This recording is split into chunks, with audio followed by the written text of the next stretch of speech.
கார்ப்பரேட்டுகளின் அரசாக பாஜக செயல்படுவதாக திருச்சி மதிமுக வேட்பாளர் துரை வைகோ குற்றம் சாட்டியுள்ளார்.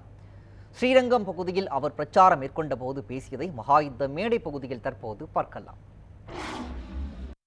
ஒன்றிய பாஜக அவங்க ஆட்சியிலிருந்து எடுத்ததுக்கு அப்புறம் இந்தியா கூட்டணி ஆட்சி வந்ததுக்கு அப்புறம் அவங்க என்ன சொல்லிருக்காங்க, முதலமைச்சர் நம்மளுடைய 100 நாள் வேலை இருக்கு இல்லையா, 100 நாளுக்கு 150 நாள் கொடுக்கறேன்னு சொல்லியிருக்கிறார். அது மாத்திரம் இல்ல, நம்முடைய சம்பளம் 400 ரூபாய் கொடுக்கறேன்னு சொல்லியிருக்காரு. ஆனா இப்போ என்னன்னா 100 நாள் கூட கிடைக்கிறது கிடையாது, 60 நாள் 70 நாள் 50 நாள் கூட கிடைக்கிறது கிடையாது. இது கிடையாது, சம்பளமும் கிடையாது, சம்பளம் ஒழுங்கா கொடுக்கறது கிடையாது. இதுதான் இன்றைய நிலைமை. இந்த நிலைமை மாற வேண்டும்.